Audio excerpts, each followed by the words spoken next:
Bismillahirrahmanirrahim. Assalamualaikum warahmatullahi wabarakatuh. Selamat siang, salam sejahtera bagi kita sekalian. Shalom, salve om swastiastu, namo buddhaya, salam kebajikan, rahayu rahayu. Yang saya hormati Wakil Presiden Republik Indonesia, Saudara Gibran Raka Buming Raka. Menteri Perencanaan Pembangunan Nasional sebagai tuan rumah Profesor Dr. Insinyur Rahmat Pambudi. Ketua Dewan Perwakilan Daerah Republik Indonesia Saudara Sultan Bakhtiar Najamuddin. Ketua Komisi Yudisial Profesor Amzulian Rifai.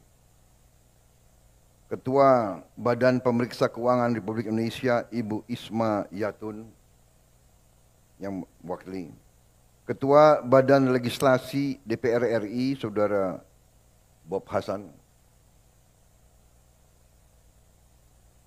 Para Menteri Koordinator, para Menteri dan Wakil Menteri Kabinet Merah Putih, para Kepala Badan, Kepala Lembaga Pemerintahan, Jaksa Agung, Kepala BIN, Kapolri, Panglima TNI, Gubernur Lemhanas, Gubernur Bank Indonesia, Ketua KPK, Ketua BPKP, Ketua PPATK yang saya hormati, para gubernur dan pejabat gubernur, para Kepala Badan Perencanaan Pembangunan Daerah, Sekretaris Daerah Provinsi, Bupati, Wali Kota, dan dari seluruh Indonesia, serta para rektor yang hadir secara langsung maupun melalui video conference.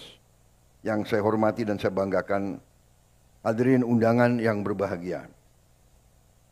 Pada kesempatan kali ini, tentunya sebagai insan yang bertakwa, marilah kita tidak henti-hentinya memanjatkan puji syukur kehadirat Allah Subhanahu wa taala, Tuhan Maha Kuasa. Kita masih diberi kesehatan, masih diberi karunia dapat berkumpul di tempat yang bersejarah ini untuk menghadiri pembukaan Musyawarah Perencanaan Pembangunan Nasional RPJMN 2025-2029, Rencana Pembangunan Jangka Menengah Nasional.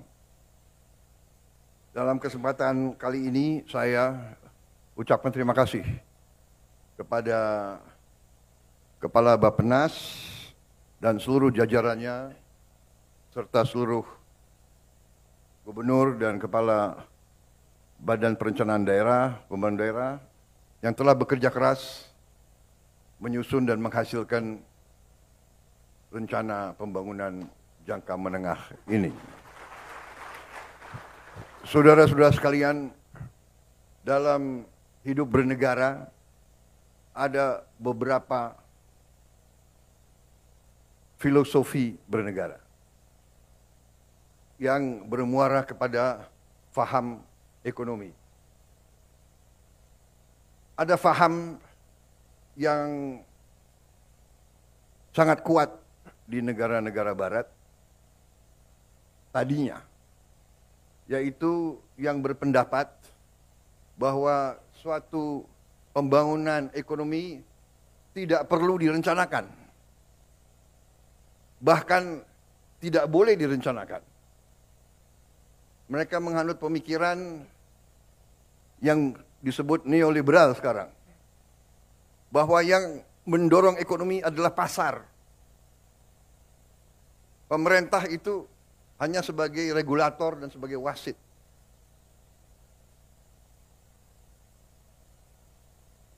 Bangsa Indonesia dalam Undang-Undang Dasar 1945,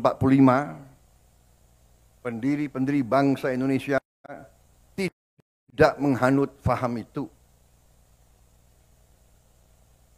Pendiri negara ini menghanut faham bahwa perekonomian disusun atas dasar azas kekeluargaan.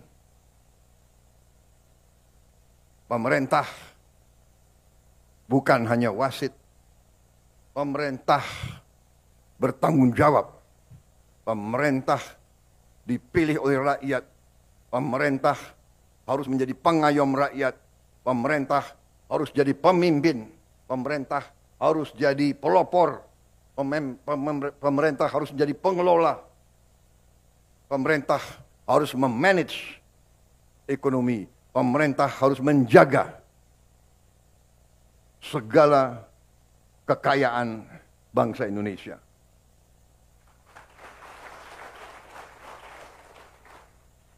Saudara-saudara, dalam pemahaman ekonomi yang kita sekarang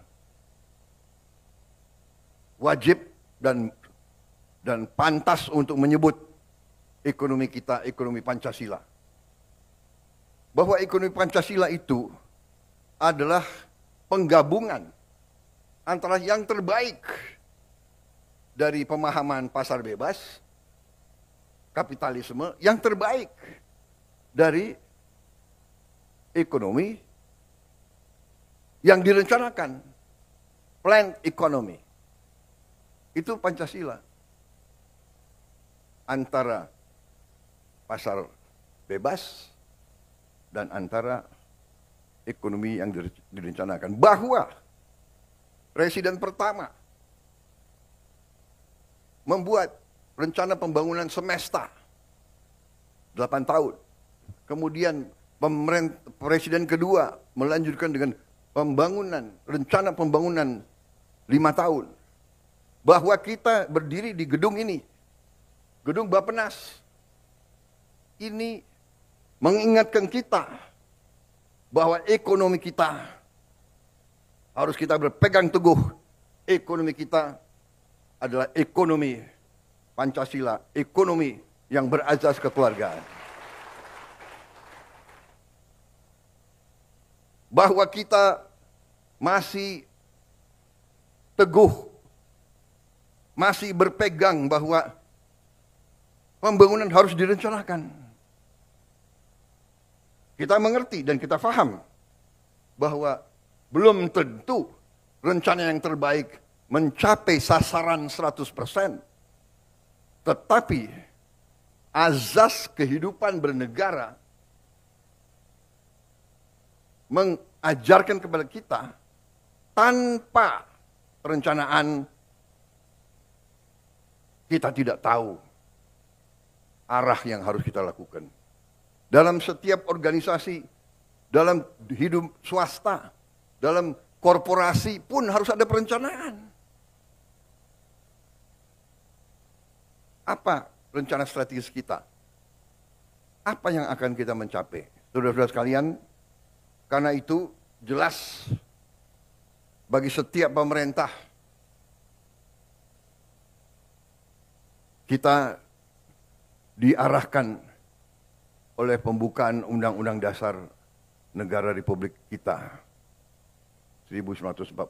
Kita diarahkan. Tujuan nasional yang ditetapkan oleh pendiri-pendiri bangsa kita, yang mendirikan bangsa ini melalui suatu pengorbanan, suatu perjuangan. Mereka merasakan imperialisme, mereka merasakan dijajah.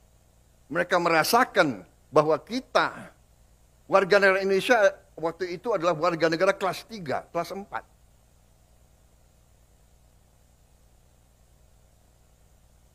Tujuan nasional pertama, azas perlindungan. Melindungi segenap bangsa Indonesia dan seluruh tumpah darah Indonesia. Melindungi. Saya disumpah. Saudara Wakil Presiden disumpah untuk menjaga, menjalankan Undang-Undang Dasar. Saya harus melindungi, pemerintah yang saya pimpin harus melindungi segenap bangsa Indonesia dan seluruh tumpah dari Indonesia. Dan saudara-saudara sebagai bagian dari pemerintah, saudara-saudara, sebagai anak bangsa Indonesia, di bidang masing-masing, di eselon masing-masing, punya tanggung jawab untuk menjalankan Undang-Undang Dasar ini. Kita harus melindungi rakyat kita. Melindungi dalam arti yang lengkap, dalam arti komprehensif, dalam arti yang menyeluruh. Melindungi secara fisik. Melindungi secara fisik artinya rakyat kita harus cukup makan.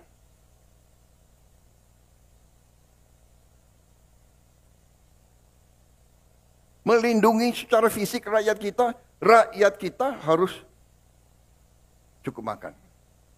Melindungi segenap tumpah darah artinya kita harus swasembada pangan.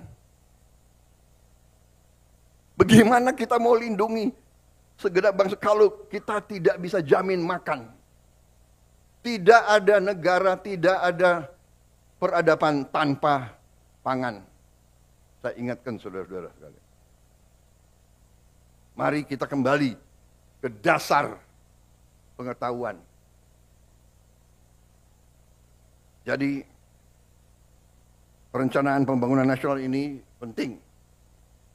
Tetapi dasar-dasarnya saya kira menjadi acuan bagi kita. Baru sesudah kita lindungi, tentunya setelah kita menjamin fisik daripada rakyat kita, kita menjamin juga sumber-sumber kehidupan rakyat kita. Kita harus jaga tumpah darah kita, tanah air kita, yang kita nyanyi itu. Memajukan kesejahteraan umum, perintah Undang-Undang Dasar, mencerdaskan kehidupan bangsa, dan kita ikut melaksanakan ketertiban dunia.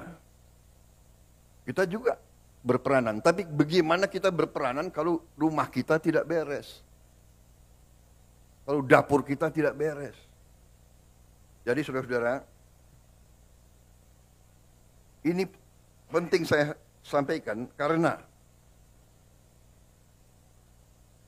upaya kita untuk swasembada pangan dan swasembada energi ini adalah dasar kedaulatan.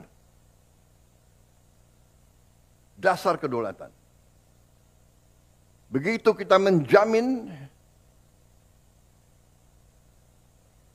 swasembada pangan kita, dan insya Allah dalam beberapa tahun kita menuju swasembada energi, harus.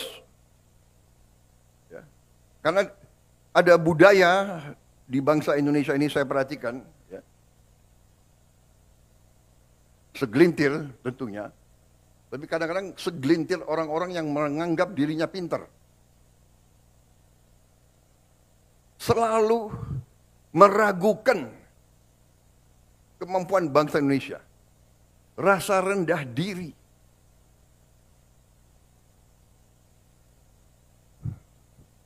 Punya gelar profesor, sekolah di mana-mana yang terkenal, tapi mentalnya masih mental rendah diri. Apa yang dilakukan bangsa sendiri selalu jelek. Belum kita bekerja sudah mulai nyinyir. Gitu. Ini, saudara-saudara, pemerintah yang saya pimpin tidak ragu-ragu. Kita berpegang kepada Undang-Undang Dasar 45. Kita berpegang kepada cita-cita pendiri bangsa Indonesia. Kita berniat baik, kita ingin memimpin bangsa ini dengan pemerintah yang bersih. Itu keinginan kita. Dan itu tekad kita. Dan insya Allah, dengan kehendak dan tekad yang baik, insya Allah kita akan mencapai. Indonesia harus mempunyai pemerintah yang bersih. Indonesia harus memiliki pemerintahan yang bersih. Saudara-saudara, berkali-kali di setiap kesempatan saya bicara, kita harus hentikan kebocoran-kebocoran. Menghentikan. Dan sekali lagi saya ingatkan, aparat pemerintah sangat menentukan. Aparat pemerintah sangat menentukan kebocoran-kebocoran untuk dihentikan. Penyelundupan dari luar ke dalam. Penyelundupan dari luar ke dalam adalah membahayakan kedaulatan Indonesia. Penyelundupan tekstil mengancam industri tekstil kita. Mengancam kehidupan ratusan ribu pekerja kita.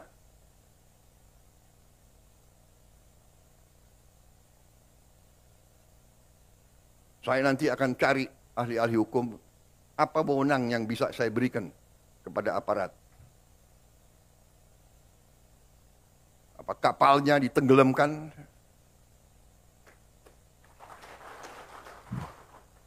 Tolong para profesor di pemerintah saya itu tolong kasih saya ya masukan.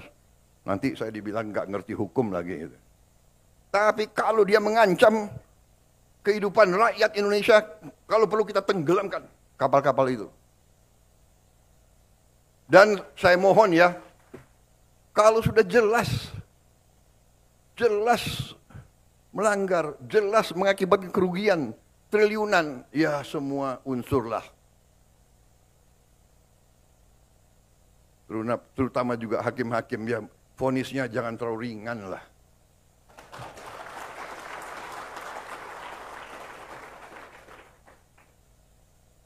Nanti dibilang Prabowo nggak ngerti hukum lagi.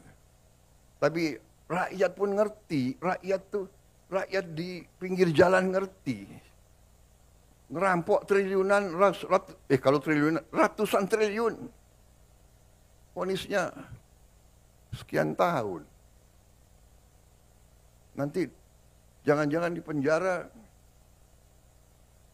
pakai AC, punya kulkas, pakai TV. Tolong Menteri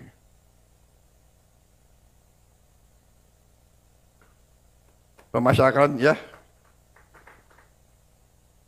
Jaksa Agung naik banding nggak? Naik banding ya? Naik banding. Vonisnya ya 50 tahun begitu kira-kira itu.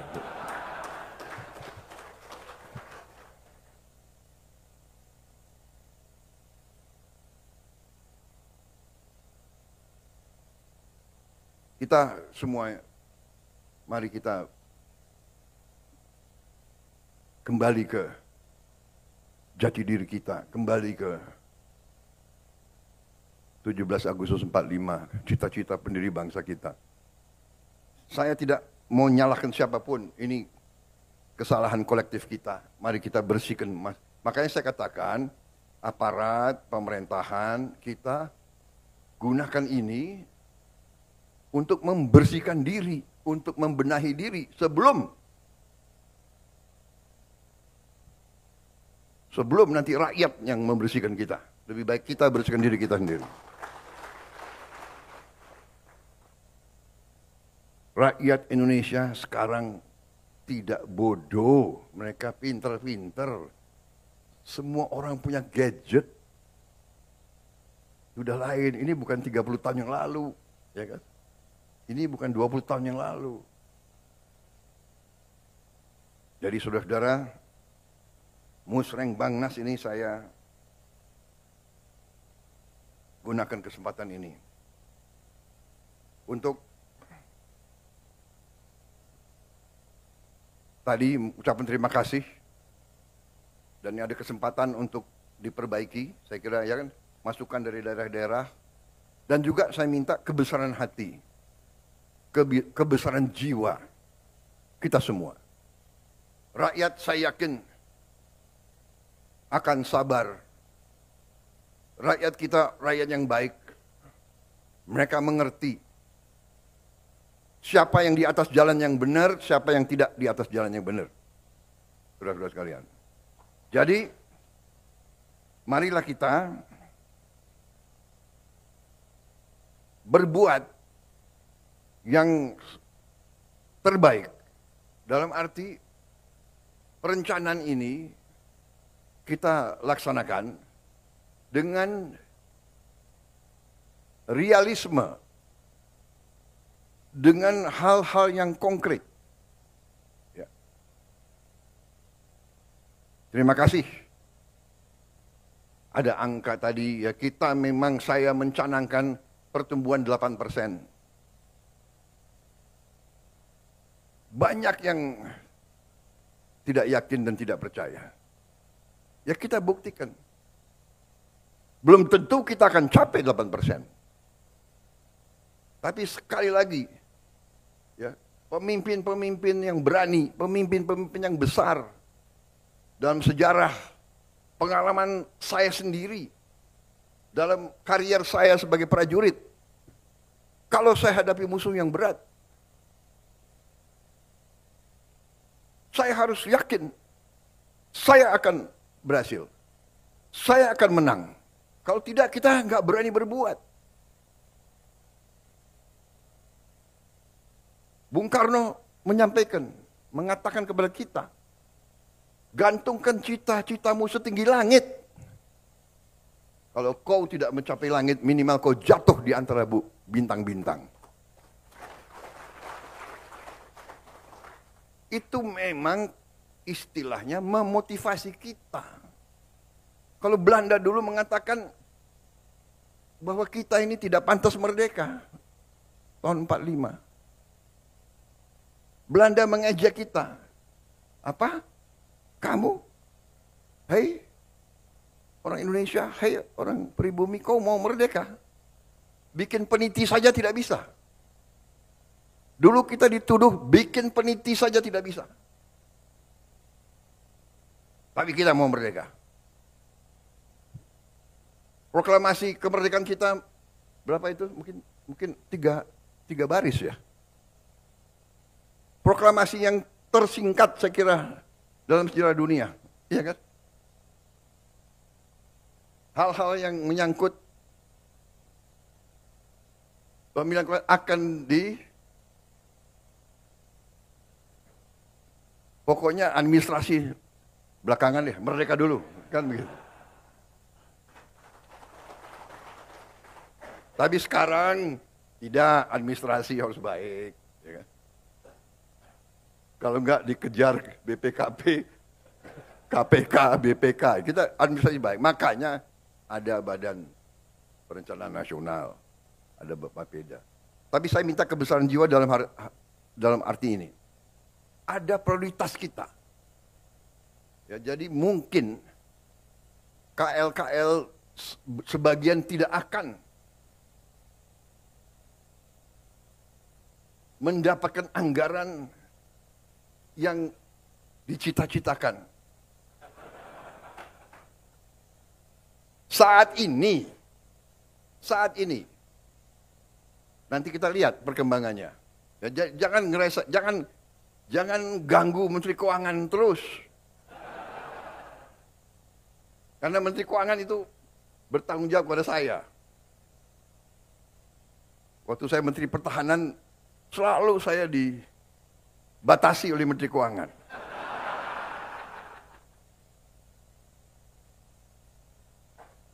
Sekarang yang lemes Pak Safri Samsudin. Kalau dia merasa dibatasi oleh Menteri Keuangan, nanti Menteri Keuangan mengatakan, ini perintah Presiden.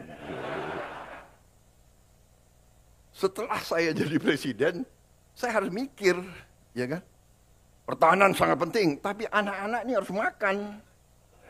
Iya kan? Guru-guru gajinya harus diperbaiki. Hakim-hakim harus segera dibikin rumah-rumah dinas yang layak. Tidak boleh ada hakim yang kontrak.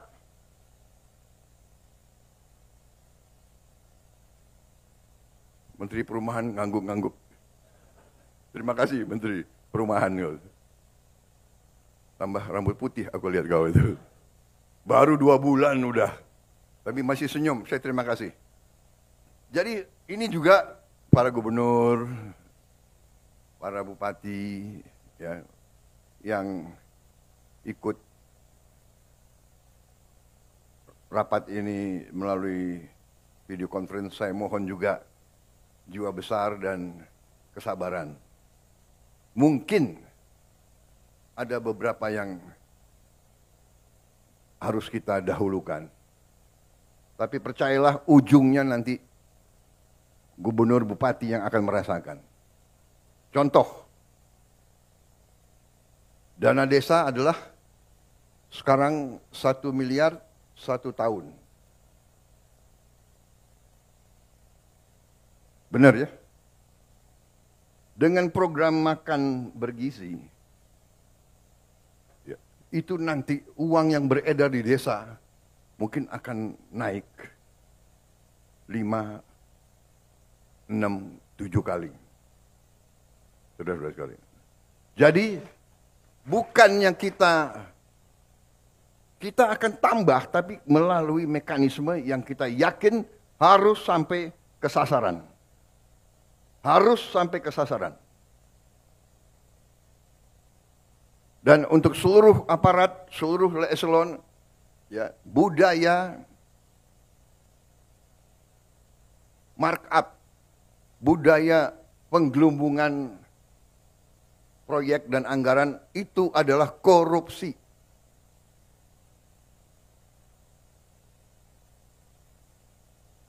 Saya ulangi, penggelumbungan markup barang atau proyek itu adalah merampok uang rakyat. Kalau bikin proyek yang nilainya 100 juta, ya 100 juta. Bikin rumah 100 juta, ya 100 juta. Jangan 100 juta dibilang 150 juta. Budaya ini harus kita kurangi, saudara-saudara. Bukan kurangi, maaf, harus kita hilangkan. Ya.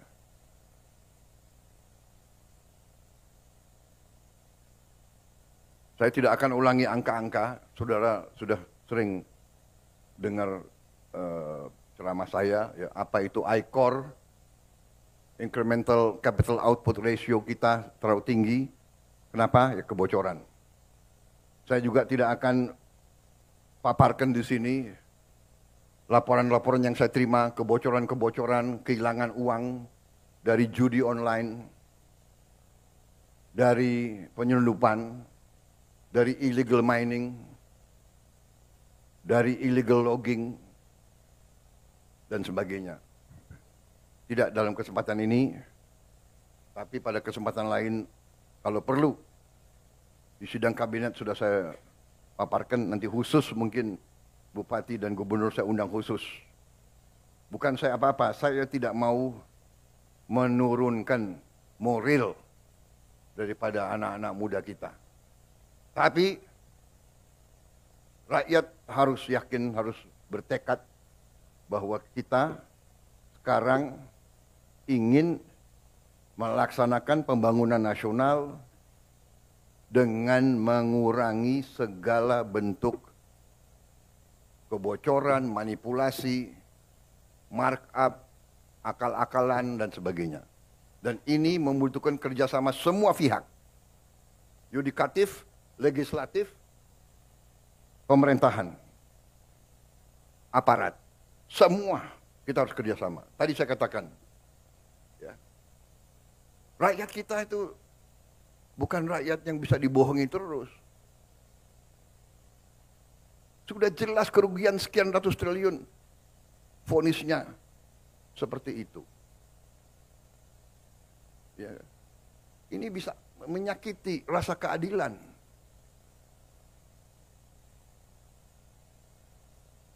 Ada yang curi ayam dihukum berat, dipukulin. Saya kira demikian yang ingin saya sampaikan, saudara-saudara. Terima kasih. Musrem Bang Nas, laksanakan dengan sebaik-baiknya. Terima kasih para gubernur, saudara-saudara adalah pemimpin yang paling dekat sama rakyat. Saudara yang paling dekat, para bupati yang paling dekat, yang paling tahu masalah. Insya Allah dengan kita ngelola dengan baik, penghasilan untuk negara akan baik, real, dan tidak terlalu lama. Ya. Kita dengan tadi program digitalisasi, dengan e-government, dengan e-katalog, dengan GovTech, kemungkinan untuk penggelembungan yang gila-gilaan sudah sangat sulit. Sudah sangat sulit. Di semua KL kita akan melihat nanti hasilnya. Demikian yang ingin saya sampaikan, saudara-saudara sekalian. Saya optimis. Saya yakin bahwa kita akan berbuat baik dan kita akan bikin kaget semua pihak luar negeri.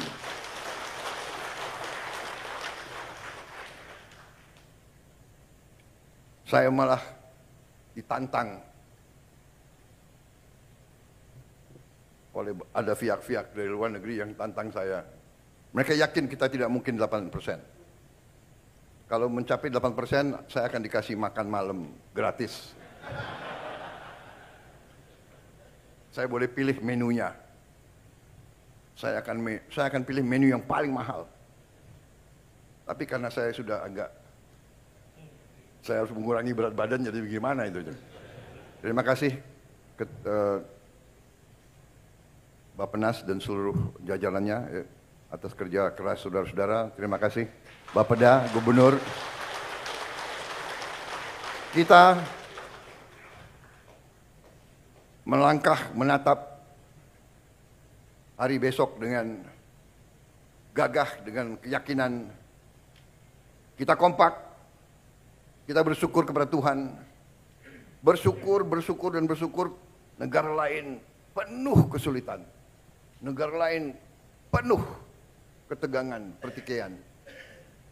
Saya sampai, kalau keliling luar negeri, saya sampai merasa banyak negara selalu berharap dari Indonesia. Saya sampai ngeri sendiri, terlalu berharap, disangka kita ini sudah jadi apa begitu. Minta kami mohon ini, terutama mereka sangat membutuhkan kelapa sawit kita. Ternyata kelapa sawit jadi bahan strategis rupanya. Banyak negara itu takut tidak dapat kelapa sawit. Bayangkan. Jadi jagalah ya para bupati, gubernur, para pejabat tentara, polisi, jagalah kebun-kebun kelapa sawit kita di mana-mana, itu aset negara. Dan saya kira ke depan kita juga harus tambah tanam kelapa sawit. Enggak usah takut apa itu katanya apa? Membahayakan apa itu? Deforestation, ya kan? Namanya kelapa sawit ya pohon. Iya kan? Betul enggak? Kelapa sawit itu pohon, ada daunnya kan? Ya, dia keluarkan, dia menyerap karbon dioksida. Dari mana kok kita dituduh? Ya kan? Yang boten-boten aja itu orang-orang itu. Jadi kita baik-baik aja, kita tidak, bahkan mereka bingung. Waktu mereka mau apa tuh ngomong-ngomong mau batasi, kita nggak boleh apa? Eropa kan mau batasi, sekarang bingung sendiri. Saya bilang, oh terima kasih, kita nggak jual ke Anda, terima kasih. Saya bilang. Mereka panik sendiri di situ sekarang. Tuh, nanti semua industri coklat mereka kacau itu kan. Bikin coklat itu kan dari kelapa sawit itu. Sebagian dari deterjen, apa itu, kosmetik, Bingung sendiri mereka, nggak apa-apa. Saya kira itu dari saya. Terima kasih. Wassalamualaikum warahmatullahi wabarakatuh.